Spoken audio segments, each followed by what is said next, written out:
하나님의 말씀 받들어 읽겠습니다. 베드로전서 1장 13절부터 17절까지입니다.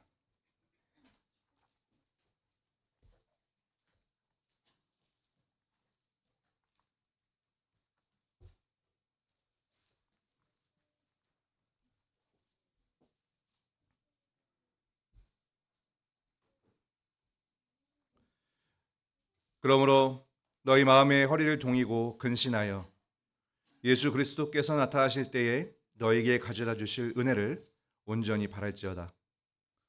너희가 순종하는 자식처럼 전에 알지 못하던 때에 따르던 너희 사욕을 본받지 말고 오직 너희를 부르신 거룩한 이처럼 너희도 모든 행실에 거룩한 자가 되라. 기록되었을 때 내가 거룩하니 너희도 거룩할지어다 하셨느니라. 외모로 보시지 않고 각 사람의 행위대로 심판하시는 이를 너희가 아버지라 부른즉 너희가 나그네로 있을 때를 두려움으로 지내라. 아멘.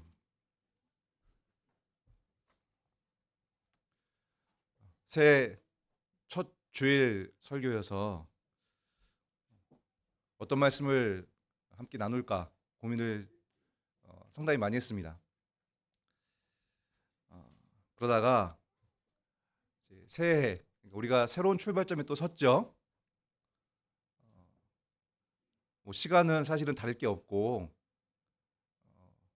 지구는 계속해서 태양을 돌고 있고 그렇기 때문에 뭐 큰 차이는 없지만 그러니까 12월 31일이나 1월 1일이나 큰 차이는 없지만 그래도 하나님께서 연약한 우리들이 이렇게 길게 뭘 잘 못하기 때문에 딱 시간을 끊어서 살도록 하신 것 같아요.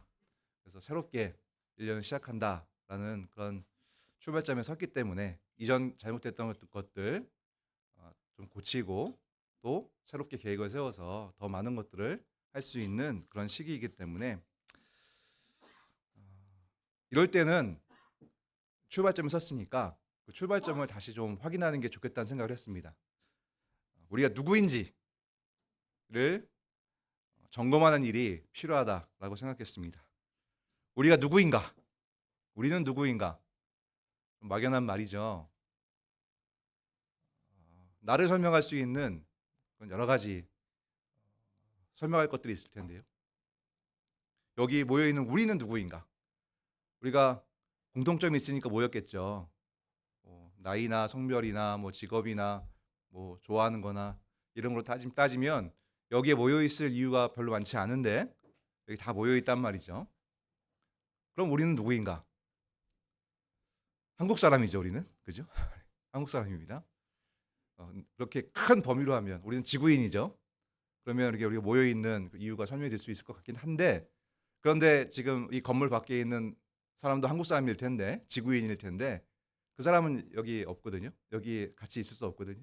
그러면 그런 사람들과 다른 그럼 우리는 누구인가? 우리를 설명할 수 있는 그런 이유는 무엇인가?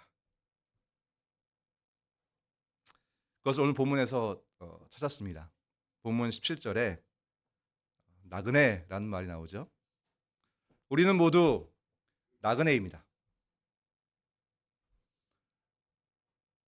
앞에 늘 자주 찬이랑 준이가 앉아 있는데요. 이 어린 찬이 준이도 나그네입니다. 우린 다 나그네예요. 청년들도 있는데요. 이산이, 수영이 다 나그네입니다. 뒤에 계신 어르신들이나 장년들도 다 나그네입니다. 우린 나그네라고 하는 동일한 정체성을 가지고 있습니다. 나그네. 제가 어렸을 때는 박모월 시인의 나그네라는 시를 학교에서 배웠었거든요. 지금도 배우는지 모르겠는데 여러분 그 시가 기억나십니까? 아주 멋진 시였죠. 구름에 달 가듯이 가는 나그네. 길은 외줄기 남도 300리 술 익은 마을바다마다 타는 저녁널 구름에 달 가듯이 가는 나그네. 참 멋지죠, 그렇죠? 우리말 나그네는 이 경치 좋은 관광지를 여유롭게 돌아보는 그런 낭만적인 그런 여행자의 느낌이 나는데 오늘 본문의 나그네라는 이 말은 사실 외국에 나가서 상당한 시간을 머무는 사람을 가리키는 말입니다. 성경에 나오는 대표적인 예가 이스라엘이에요. 이스라엘이 야곱 때, 요셉 때에 애굽에 가잖아요. 그래서 400년 동안 애굽에서 살았죠. 큰 민족을 이뤘죠. 나그네였어요. 그들의 원래 집은 고향은 가나안 땅이거든요. 그런데 애굽에서 살았단 말이죠. 그런 이들이 나그네입니다. 그러면 우리는 왜 나그네인가? 우리가 살고 있는 이 일산, 일산이 아닌 분도 계시는데 여기가 우리 집이 아닌가? 당연히 그런 뜻은 아니겠죠. 다른 깊은 뜻이 있을 것입니다. 우리가 왜 나그네 있는지를 오늘 본문을 통해 살펴볼 텐데요. 오늘 오전에 최 목사님이 본문을 무엇으로 할까 고민하셨다고 하는데 저도 고민했습니다. 제가 오늘 이 본문을 할까 앞에 3절부터 5절을 할까 고민을 많이 했거든요. 그러다가 오늘 본문을 잡았는데요. 3절부터 5절도 많이 말씀을 드리게 됩니다. 3절을 보시면 오늘 본문이 그러므로라는 말로 시작하잖아요. 그렇죠? 오늘 본문 시작할 때 13절에 그러므로라는 말로 시작되는데요. 그러면서 예수 그리스도께서 나타나실 때에 너희에게 가져다 주실 은혜를 온전히 바라라 이렇게 권해요. 사도는 분명히 십자가의 죽음을 이기시고 부활하시고 하늘로 오르셨던 예수님께서 다시 이 땅에 임하시는 일, 바로 그분의 재림을 기대하고 거기에 소망을 두라고 격려하고 있어요. 그런데 왜? 그러면 그 이유가 그러므로 하면서 사실 앞에 있거든요. 앞에 이유 때문에 너희는 재림을 바라야 된다, 소망이 된다라고 지금 가르치고 있는 건데요. 그 이유가 3절부터 5절에 주되게 나와 있습니다. 3절부터 5절을 보시면 제가 받들어 읽겠습니다. 우리 주 예수 그리스도의 아버지 하나님을 찬송하리로다. 그의 많으신 긍휼대로 예수 그리스도를 죽은 자 가운데서 부활하게 하심으로 말미암아 우리를 거듭나게 하사 산 소망이 있게 하시며 썩지 않고 더럽지 않고 쇠하지 아니하는 유업을 잊게 하시나니 곧 너희를 위하여 하늘에 간직하신 것이라. 너희는 말세에 나타내기로 예비하신 구원을 얻기 위하여 믿음으로 말미암아 하나님의 능력으로 보호하심을 받았느니라. 아멘.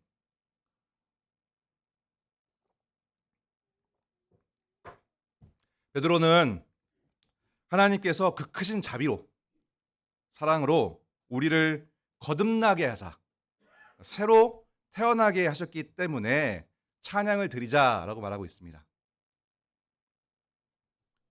뒤에 다빈이가 지금 있는데요. 울고 있는데 갓 태어났죠. 그죠? 엄마 아빠를 통해 태어났습니다. 보통 사람이 부모를 통해 태어나잖아요. 그렇죠? 다빈이처럼. 그런데 그것과는 다른 또 다른 태어남이 분명히 있습니다. 엄마 아빠를 통해 저기 아기가 태어난 이거 말고 사람이 또 태어나는 그런 일이 분명히 있습니다. 사람은 보이는 몸과 보이지 않는 영혼으로 만들어졌습니다. 하나님이 그렇게 만드셨습니다. 부모를 통해 태어나면 살아있다 하잖아요. 그죠? 그런데 몸은 살아있는 것처럼 느껴지지만 사실은 영혼은 죄로 인해서 죽은 상태입니다. 그 사실을 아셔야 됩니다. 여러분, 죽은 몸을 아무리 만져도 반응이 없잖아요. 그죠?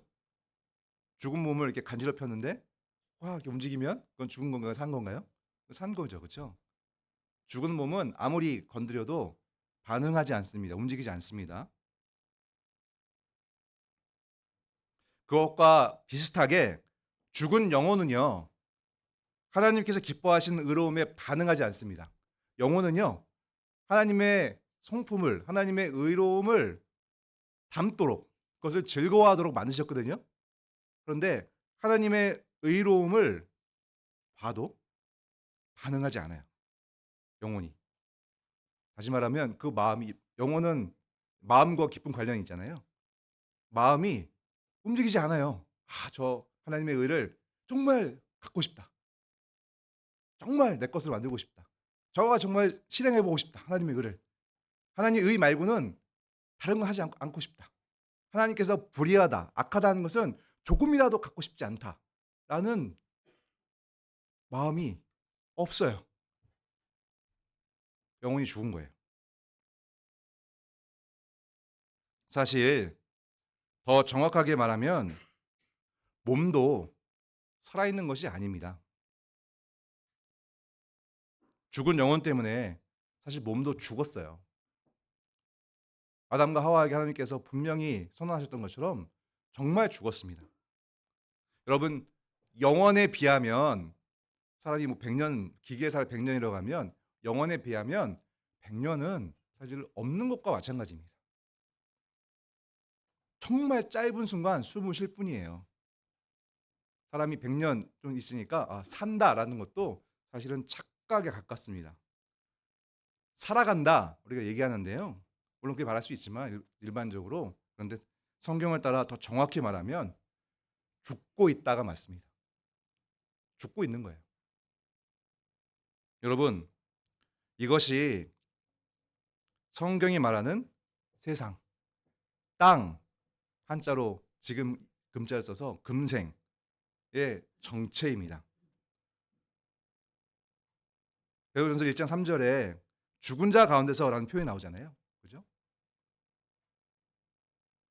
사람들이 사는 곳, 세계, 세상, 거기에는 죽음이 가득합니다. 죽음밖에 없습니다. 죽은 땅입니다. 죽은 세상입니다. 죽은 사람들에게는 진정한 소망, 바람이 있을 수 없어요. 그 어떤 바람이든 그것은 이루어져도 금방 사라져 버리게 됩니다. 썩고 체합니다. 특히나 그것이 죄로 물들어서 이론 하나님께서 좋지 않다, 더럽다 판단하시고 반드시 없애십니다. 그런데 여러분, 죽은 사람들 가운데 하나님의 작정하심으로 영원한 아들 성자 예수 그리스도께서 성육신하셨고 십자가 대속중을 받으셨고 부활하셨습니다. 이로 말미암아, 그리스도의 부활로 말미암아 죽은 영혼이 거듭나서 산 영혼이 되는 기적이 일어났습니다.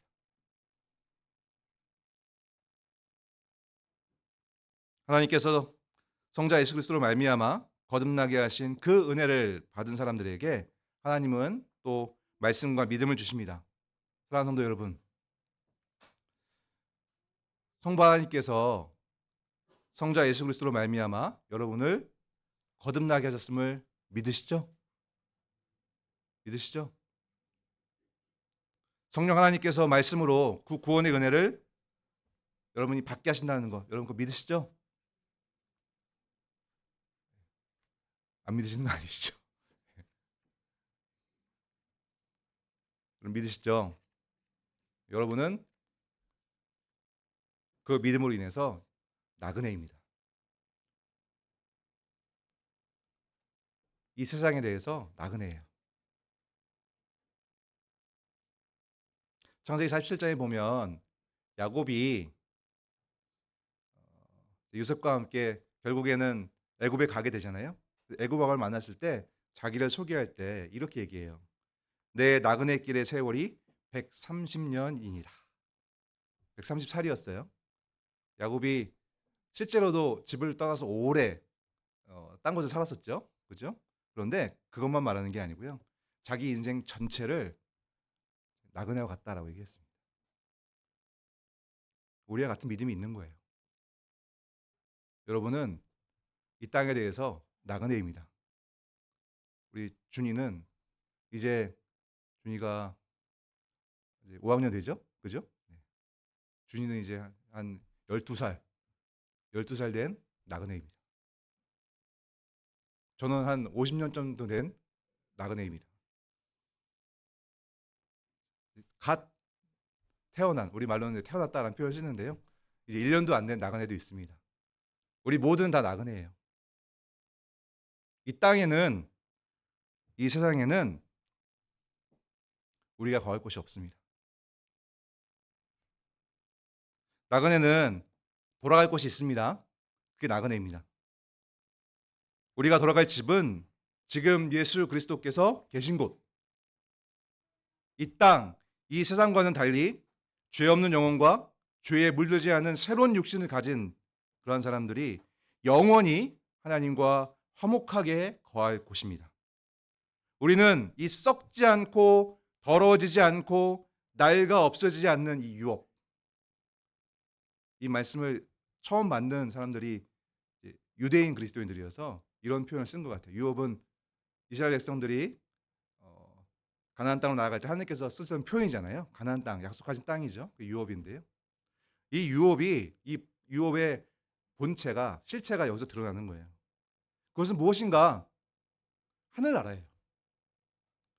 예수님께서 다시 오실 때 이 세상, 이 땅의 마지막 때에 반드시 우리가 이것을 유산으로 받을 거예요. 유업은 유산이거든요.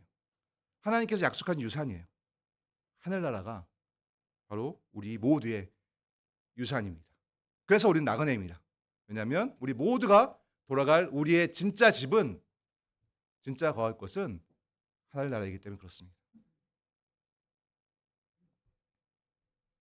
우리에게는 그것으로 돌아간다는 소망이 있습니다.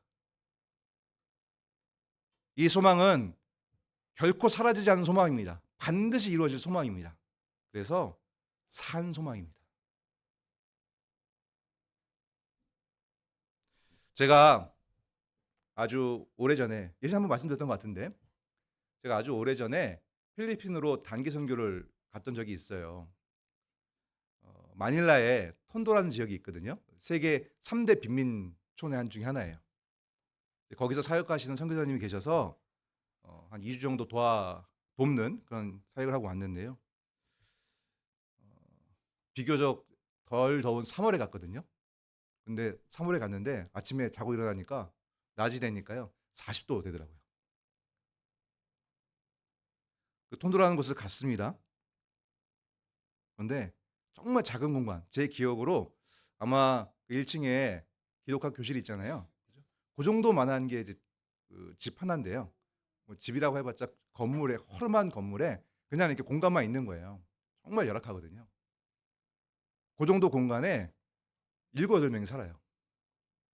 많게는 한 10명 정도 살아요. 네, 거기는 좀 질서가 없기 때문에 무분별하게 아이를 낳거든요. 보통 한 집에 적어도 한 뭐 7명, 8명, 많으면 뭐 10명, 11명, 12명 이렇게 되거든요. 근데 그 좁은 공간에서 그 더운데 살아요. 뭐 에어컨은 뭐 고사하고 선풍기도 없어요. 그리고 여러분 톤도 바로 옆이 뭐냐면 그 마닐라 지역 전체를 담당하는 쓰레기 하치장, 그러니까 쓰레기를 버리는 곳이에요. 매립하는 곳이에요. 처음 갔던 기억이 나는데요. 차 타고 가는데 선교사님이 저기 보이는 데가 톤도야 하는데 그때부터 언뜻 봐도 몇 킬로 떨어진 것 같은데 그때부터 냄새가 코를 찔러요. 그 하수구 냄새 있잖아요. 쓰레기 냄새. 그래서 처음에는 하루 이틀은 머리가 너무 아파가지고 너무 힘들더라고요. 상하수도 시설도 없어서요. 온갖 병들에 걸려 있어요. 그래서 아이들을 주로 만났는데 아이들 보면 다 어딘가 아프고 그래요. 거기서 이제 일주일 정도 사역했거든요. 그리고 다른 곳을 갔는데 오전에만 사역했습니다. 정말 힘들었어요. 선교사님이 정말 대단하더라고요. 선교사님도 원래는 그곳에 들어가셨대요. 거기서 같이 사셨대요. 근데 얼마 안 있다가 이러다 죽겠다 해서 다른 곳으로 나오셨다고 하더라고요. 그래서 선교사님도 출퇴근처럼 이렇게 하시면서 사역을 하시는데요. 솔직히 말하면 그때 여기가 내 집이 아닌 게 얼마나 좋은가 그 생각을 했어요. 제가 일주일을 견뎠다? 일주일이 있었을 때 내내 어떤 생각이냐면 일주일 있으면 집에 간다. 일주일 있으면 여기 벗어난다. 그 생각을 했어요. 그러면서 이제 얼마나 정말 불쌍한가 그런 생각도 하고 그랬거든요. 저는 그 톤도 지역에 속하지 않은 나그네였습니다. 비유가 적당한지 모르겠습니다만 실제로 그렇습니다. 이 세상은요. 죄악의 악취로 죄악의 질병으로 정말 가득한 점철되어 있는 그런 곳이에요. 하나님께서 믿음을 주셔서 죄가 얼마나 비참하고 사람을 정말 죽이는 것인지를 깨달으면 마치 제가 그 톤도 지역에서 버티기 힘들었던 것처럼 사실은 이 세상에 대해서도 점점 더 그렇게 버티기 힘들어지는 그런 마음을 갖는 것이 자연스럽다 할 수 있습니다. 더욱더 그렇게 되면 내가 본래 속해 있는 나의 집, 나의 본향, 내가 돌아갈 곳, 하나님의 의로 가득한 곳, 참 생명이 있는 곳, 하나님 나라를 더욱 소망하게 됩니다. 빨리 돌아가고 싶다.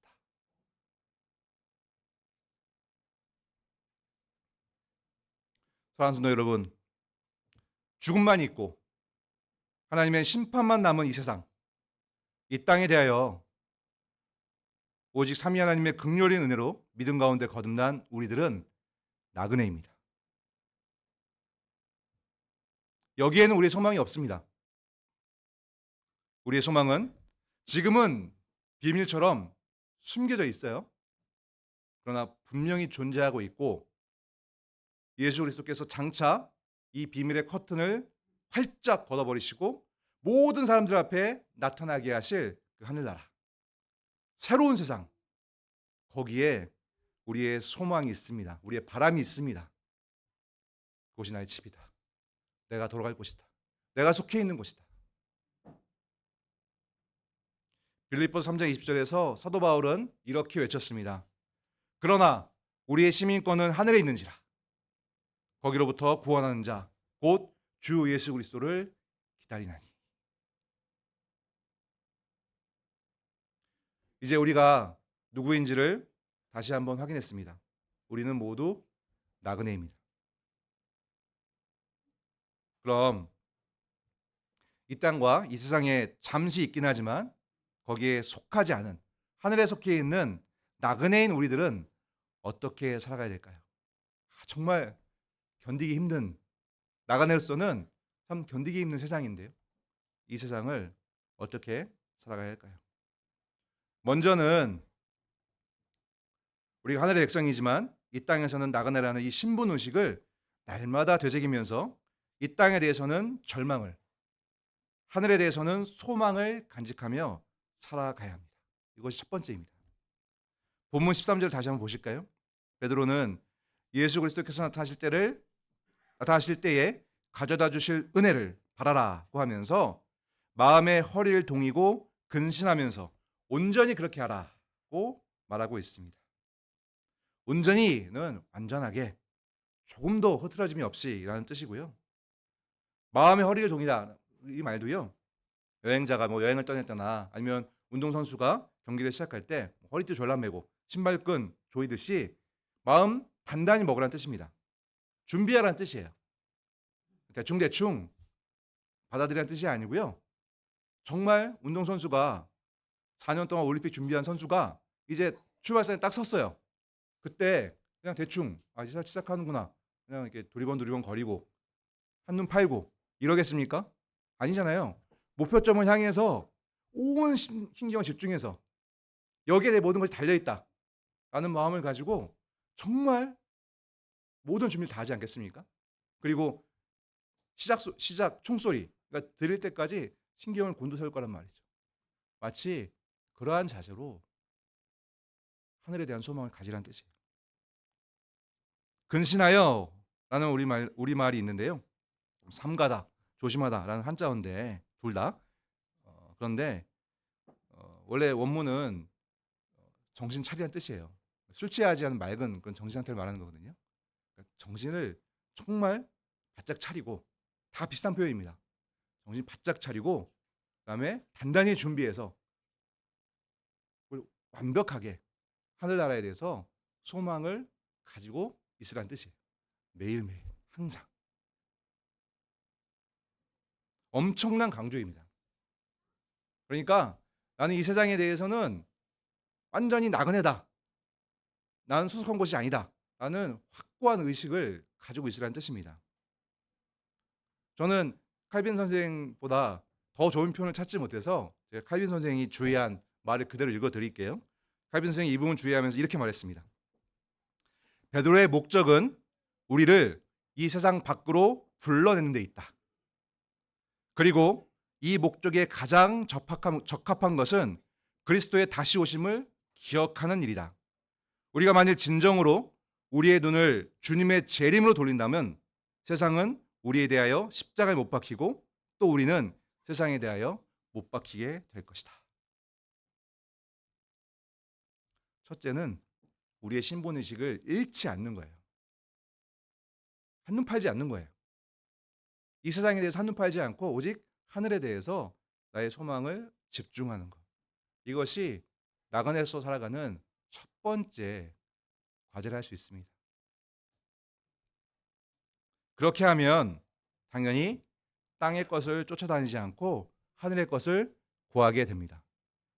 이것이 두 번째 나그네에서 살아가는 삶의 특징입니다. 본문 14절과 15절에 너희가 순종하는 것처럼 전에 알지 못할 때에 따르던 너희의 사욕을 본받지 말고 오직 너희를 부르신 것처럼 거룩한 이처럼 너희도 모든 행실에 거룩한 자가 되라. 이렇게 말씀하고 있습니다.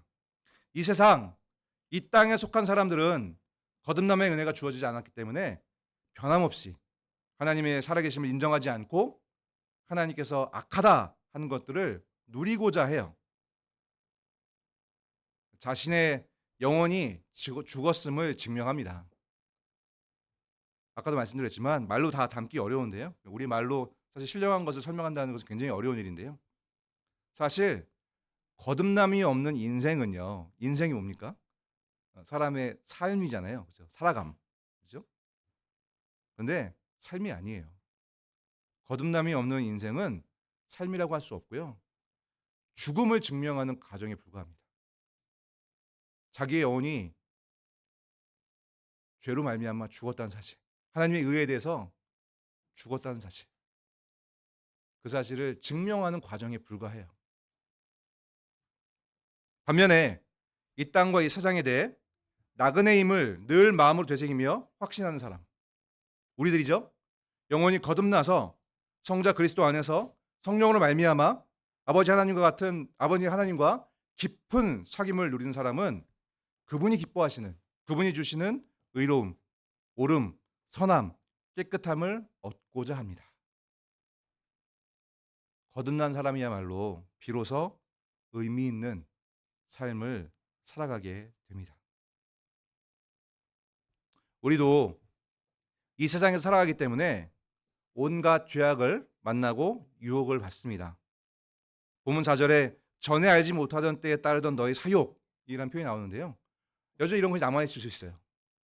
전에 알지 못했는데 사욕이에요. 사욕이라는 말은 원래 그냥 욕망 이런 단어인데요. 우리말 성경을 번역하신 분들이 개인 사자를 써서 사욕이라는 것을 번역했어요. 각각의 죄로 인한 욕심들이 있단 말이죠. 그 중에는 말씀이 오기 전에는 죄라 깨닫지 못한 것도 있어요. 사도 바울이 그랬잖아요. 말씀이 없었으면 탐심이 죄인지 몰랐다. 이렇게 말하잖아요. 그런 것들이 우리에게 남아있어요. 말씀이 오면 깨닫게 하시면 아 이게 죄였구나 하고 버려야 된단 말이죠. 그런 것들이 남아있어요. 그것을 쫓아가지 않습니다. 쫓아가지 않아야 하고 그렇게 됩니다. 오직 우리를 부르신 하나님과 잘 어울리는 거룩한 것들을 가까이 해야 합니다. 본문 15절에 오직 너희를 부르시는 거룩한 이처럼 너희도 모든 행실에 거룩한 자가 되라.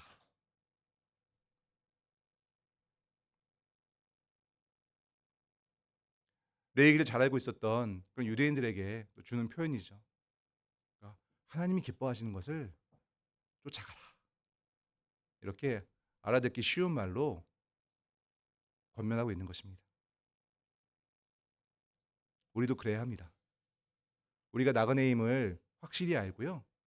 이 땅의 것들, 죄로 말미암은 것들은 우리의 것이 아님을 알고 그것들은 멀리하고 오직 하나님의 말씀을 따라 하나님다운 것, 하나님께서 기뻐하시는 것, 하나님께서 율법으로 옳다 하신 것, 그 거룩한 것들을 우리는 항상 찾고 우리의 것으로 가져야 합니다. 주로는 마음의 문제입니다.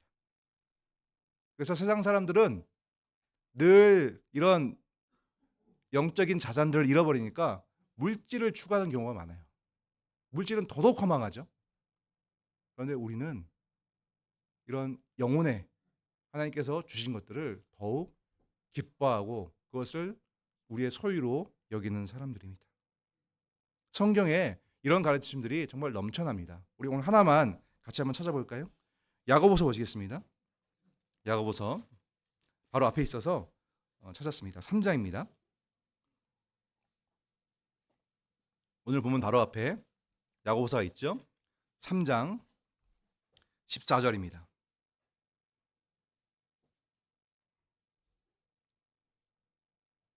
좀 길지만 천천히 한번 같이 한번 읽어볼까요? 14절부터 18절입니다.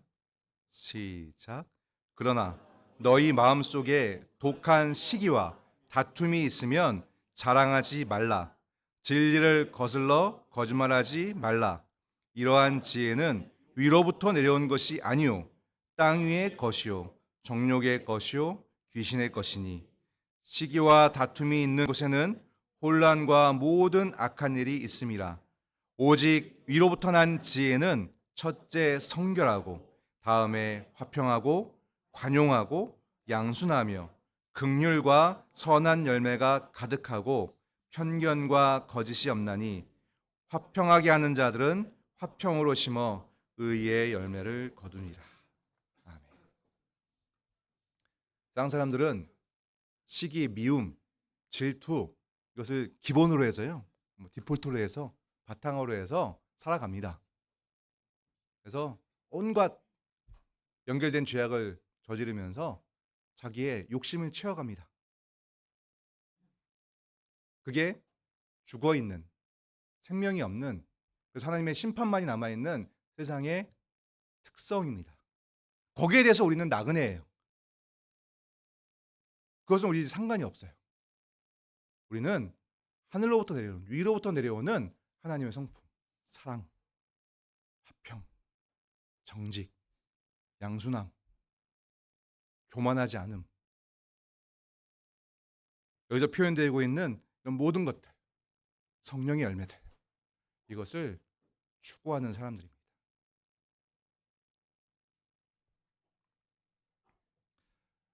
그런데 이런 설교는 자주 들으시죠? 이렇게 해야 된다. 어떠신지 모르겠습니다. 이런 설교 들을 때마다 정말 그렇지. 힘이 난다. 진짜 이제 세상에 나가서 내가 세상에 대해서는 나그네로서 하늘에 속한 것들을 열심히 찾아야지. 만날 때마다 사람 만날 때마다 뭐 대화를 하든 어떤 같이 일을 하든 세상 사람들처럼 뭐 주어지는 어떤 물질적인 결과물들이나 이런 것이 아니라 또 그들이 즐기는 어떤 악한 그런 마음들 보통 우리가 뒷담화라고 하는 것들에 혹은 그 인터넷을 보면은 뭐 댓글 달려 있는 거기 쏟아내는 것들이 다 그런 거잖아요. 그것과는 달리 정말 선하고 의롭고 사랑에 가득하고 평화롭고 늘 겸손한 이런 것들을 내가 얻겠다. 이런 의욕 있는 마음을 가지시는지 아니면 혹시 부담스럽다. 어려운데 삶은 어려운데 내 주변에는 참 믿지 않는 사람들도 많고 이렇게 했을 때 여러 가지 어려움들이 예상이 되는데 내가 지금 하고 있는 이 일을 그냥 해내는 거 이것도 좀 버거운데 이런 영적인 것들을 늘 생각하고 살아가는 것 쉽지 않다. 이런 부담 혹은 어떤 두려움 이런 것들이 혹시 들지는 않으십니까? 당연합니다. 우리는 연약한 존재들이잖아요, 그렇죠? 그럴 수 있습니다. 그런 마음이 들 수 있습니다. 그럼 어떻게 됩니까? 하나님의 약속을 믿어야죠.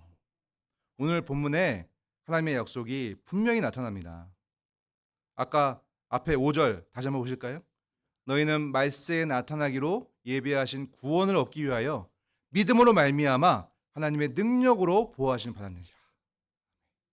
여러분이 조금이라도 이 설교의 내용을 이 성경의 내용을 믿으시고요. 정말 그런 것 같다. 그렇다. 이게 맞다. 근데 좀 두렵기도 하다. 부담스럽기도 하다. 지금 내가 살아가는 삶의 터전 가운데서 내가 예수 믿는 것조차 말하는 것이 좀 부담스러운 그런 상황인데 하지만 이런 말씀이 맞는 것 같다. 나는 여러분 믿음이 있으신다고 한다면 걱정하지 마십시오. 하나님이 그 믿음을 주신 하나님이 여러분을 반드시 보호하십니다. 지키십니다. 하나님의 약속이에요. 오늘 본문에서 순종하는 자식처럼 이런 표현이 나오잖아요. 그죠? 하나님은 크십니다. 그분을 믿고 정말 어린아이처럼 하나님을 따라가면 돼요. 여러분, 하나님께 되게 하라고 명령하시지만 사실 이루시는 분은 하나님이세요. 오늘 오전 설교에서도 그 말씀 들었잖아요. 만약에 주원이가 있는데 주원이가 얘예요. 그건 진짜 그런 게 아니에요. 아빠가 내일 우리 놀이동산 가자. 그러면 주원이 좋아하겠죠, 그죠? 놀이동산 가자. 준비해. 주원이한테 얘기했습니다. 그럼 주원이가 갈 준비를 하겠죠? 옷도 챙겨 입고 뭐 가지고 놀 것도 챙기고 하겠죠, 그렇죠? 아빠가 준비해라고 했습니다. 근데 여러분 그 말이요, 주원아, 네가 여행 계획 다 짜고 그다음에 돈도 좀 다 마련해 놓고 운전도 좀 하고 아침에 다 깨우고 가서 점심도 사고 놀이공원 티켓도 끊고 다 해? 이런 뜻인가요? 사실 아버지가 다 합니다. 주원이한테 준비하자 했지만 처음부터 끝까지 다 채워주시는 분은 아빠 엄마예요. 조금 뭔가 하죠. 자기가 신발 신고 차에 올라타고 뭐 이제 같이 어, 따라가고 즐거워하고 조금 하죠, 그렇죠? 네, 여러분 그 모든 거 다 부모님이 사실은 뒷받침을 해주는 겁니다. 하나님은요 이러한 예와 비교할 수도 없습니다. 사실 하나님이 우리의 살아있음부터 모든 것들 다 채워주고 계시거든요. 근데 우리가 그것을 늘 전폭적으로 받아들이지 못해요. 자꾸 눈에 보이는 어떤 위험들 이런 것들에 자꾸 눈이 간단 말이죠. 이스라엘이 약속의 땅에 도착했잖아요. 거기에 갈 때까지 하나님께서 모든 거 다 채우셨잖아요. 그렇죠? 근데도 또 가서 사람들 좀 크고 좀 이렇게 세 보이니까 그새 또 와서 이스라엘 사람들이 못 하겠습니다. 죽을 것 같습니다. 안 되겠습니다. 하나님 도와주시옵소서 안 했어요. 하나님 어려워 보이는데 도와주세요. 하나님 승리하게 해주세요. 우리 연약하지만 하나님께서 우리 도와줄 걸 믿습니다. 함께 해주세요라고 한 게 아니라 안 됩니다라고 했어요. 안 됩니다. 우리 하나님을 원망했어요. 왜 이런 일을 시키냐고. 오직 두 사람만 여호수아와 갈렙만 하나님을 신뢰했습니다. 여러분 하나님을 신뢰하십시오. 여러분이 나간의 힘을 깨닫게 하신 분, 나간에서 살아갈 수 있는 모든 내용을 알려주신 분, 그 하나님을 신뢰하십시오. 여러분의 하고자 하는 의지, 행동까지 이어지는 그런 어떤 결심과 결행, 두려움을 딛고 의로운 말도 해보고 의로운 행위도 해보고 그 전에 하지 않았던 옳은 판단을 해보는 그 모든 과정 속에 움직여지는 여러분 마음, 그것을 사실 하나님께서 주시는 거예요.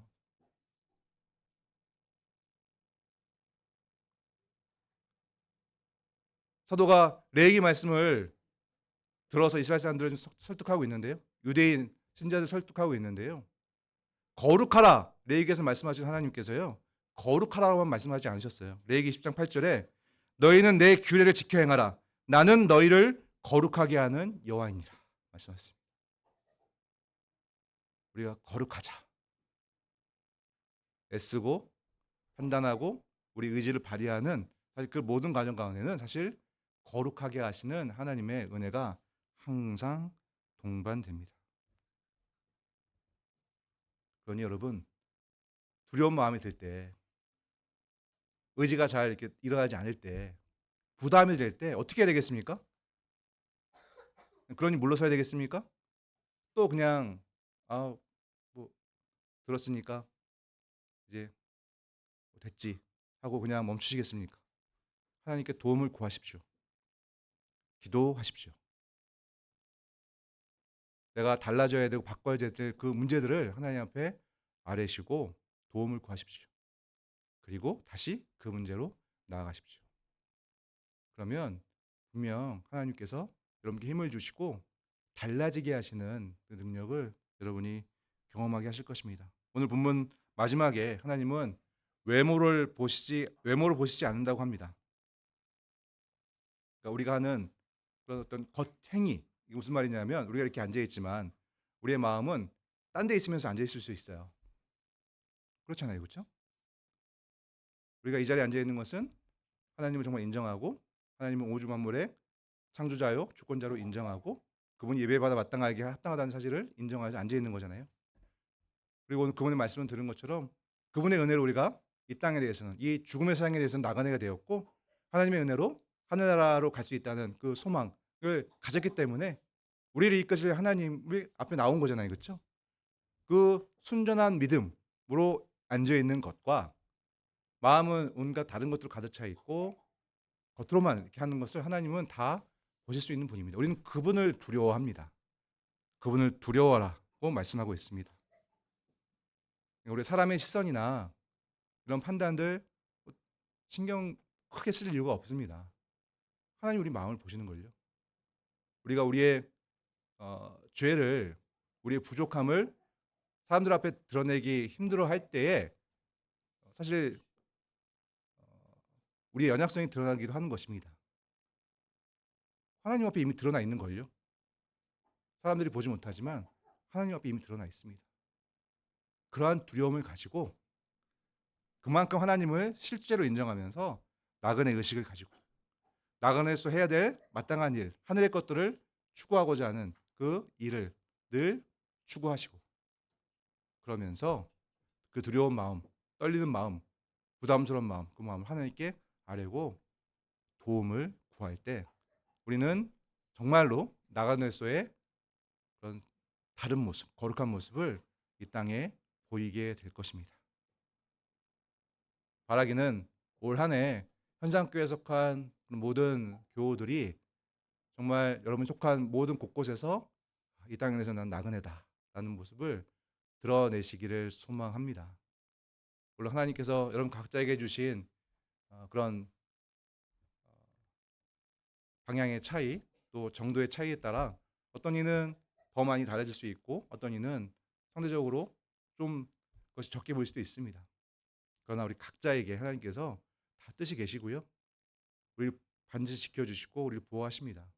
우리 모두가 그 하나님 믿고 하나님께서 우리에게 정하신 그 순서대로 그 시간대로 우리가 어린아이가 아버지를 순전히 따라가는 것처럼 그렇게 따라갈 때 우리의 종착지는 다 하늘나라로서 동일한 종착지에 머무르게 될 것입니다.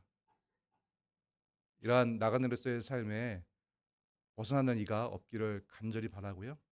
느리던 빠르던 다 함께 그 모습을 함께 격려하고 돕고 앞서거니 뒤서거니 하면서 그 나그네의 삶을 살아가게 되기를 그런 한 해가 되기를 간절히 소망해 봅니다.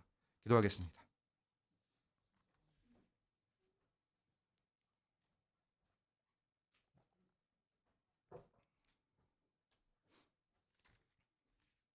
본질상 진노의 자녀였던 우리들을 거듭나게 하심으로 이 땅에 대해서 이 세상에 대해서 나그네가 되게 하심을 인하여서 감사함을 드립니다.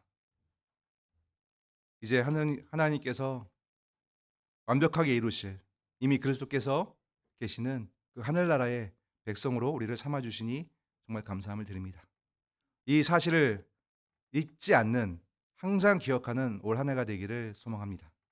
그래서 하늘에 속한 자로서 이 땅에 대해서는 나그네 된 자로서 하나님께서 기뻐하시는 거룩한 것들을 날마다 쫓아가는 우리가 되기를 소망합니다.